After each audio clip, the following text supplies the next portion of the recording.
அரசியல் ரீதியாக விமர்சனங்களை நாங்கள் எதிர்கொண்டு தான் ஆகணும். அதற்கு முன்பாக எதிர்க்கட்சித் தலைவர் பல குற்றச்சாட்டுகளை அரசின் மீது முன்வைக்கிறார்.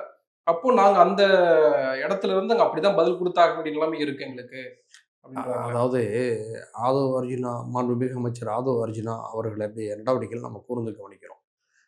அவைக்கு புதியவராக இருந்தாலும் அவரிடம் நிறைய அரசியல் தன்மை இருக்கிறது என்பதை பார்க்க முடிந்தது. அவர் இந்த பதில சொன்னது எனக்கு ரொம்ப ஆச்சரியமா இருக்கு.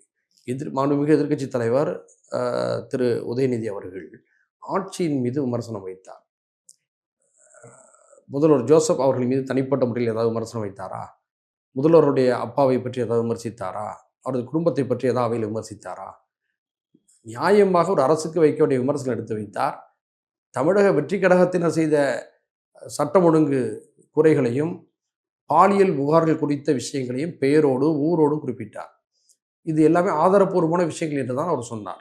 அதற்கு அவர்கள் பதிலளித்திருக்க வேண்டும். ஆனால் அப்பாவை காணுமே அப்படின்னு சொன்ன அந்த செய்கையும் அந்த குட்டி கதையும் ஒரு ஆரோக்கியமற்றது. என்ன சொல்ல வராங்க? உங்கள் அப்பா, அதாவது முன்னாள் முதலமைச்சர், திராவிட முன்னேற்ற கழகத்துடைய தலைவர், குளத்தூரில் தோத்துட்டாரு. அவரால் இந்த அவைக்கு வர முடியல. இந்த அவையில் தான் நாங்கள் தேடி பார்க்குறோம் அப்படி என்பதை தானே இந்த குட்டி கதையின் போது அவர் சொல்ல வந்திருக்காரு. இந்த கதைக்கு பின்னால் வேறு ஏதாவது உள்ளர்த்தம் இருக்கிறதா? இல்லை. இதுதான் உண்மை. அப்போ ஒருத்தர் தோத்துட்டார் என்பதற்காக அவையில இப்படியெல்லாம் சிறுமைப்படுத்துவது ஆரோக்கியமான போக்கா? எத்தனையோ அண்ணன் விமர்சனங்கள் இருக்கு. பவருக்கு வந்தா பவர் இல்லாம போயிடுச்சு, கரண்ட் கட் ஆயிடுச்சுன்னு விமர்சனம் பண்றாங்க. அப்போ அதுக்கேத்த மாரி நக்கல் நையாண்டியோட நாங்களும் ஒரு விமர்சனத்த முன்வைக்கிறோம். நீங்க நக்கல் நையாண்டியோட விமர்சனத்தை முன்வைங்க. அரசியல் ரீதியா முன்வைங்க. அவர் மின்வெட்டு இருக்கு என்பதை கேலி கிண்டலுமா சொன்னாரு. மின்வெட்டு சரியாக இருக்கிறது என்பதை அதே கேலி கிண்டலா நீங்களும் சொல்லுங்க. நான் என்ன சொல்றேன்னா, அவர் வைத்த குற்றச்சாட்டுகளுக்கு அதே அளவுகோலின் அடிப்படையில் நீங்க கேலி கிண்டலோடு விமர்சனம் செய்தால் இந்த சர்ச்சைகளே வராது. அப்பாவை எங்க காணோம்? நான் ஒரு செய்கை ஆக்ஷன் பண்ணிக்கிடட்டுமா? அப்படின்னு சொன்ன விஷயங்கள், முதல்வர் நேர்த்தியாக கொண்டு வந்த அந்த உரையுடைய எல்லா விஷயத்தையும் அவரே ஒரு அ பின்தங்கிய நிலைக்கு கொண்டு போயிட்டாருன்னு அர்த்தமா இருக்கு. 43 நிமிஷம் பேசுறான்னு நினைக்கிறேன்.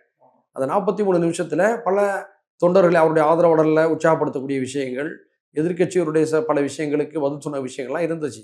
அதெல்லாம் முதல்வருடைய உரையில பல நல்ல அம்சங்களும் இருந்துச்சு என்பதை நம்ம மறுக்கல. ஆனா, நீங்க நியாயமாக கேட்ட தமிழக வெற்றி கழகத்தின் மீதான விமர்சனங்களுக்கு, குற்றச்சாட்டுகளுக்கு நீங்க அதில பதில் தந்திருக்கணும். அது தரல. சரி, கடந்து போயிட்டீங்க. உங்களுடைய தற்காப்பு அரசியலாக கூட நம்ம எடுத்துக்கொள்ளலாம். ஆனா, இந்த அப்பாவ காணோங்கிற குட்டி கதை ஆரோக்கியமானதா? நான் ஆக்ஷன் பண்ணிக்கிட்டோமா அப்படின்னு சொல்லி ஆக்ஷன் பண்ணது ஒரு ஆரோக்கியமான போக்கா?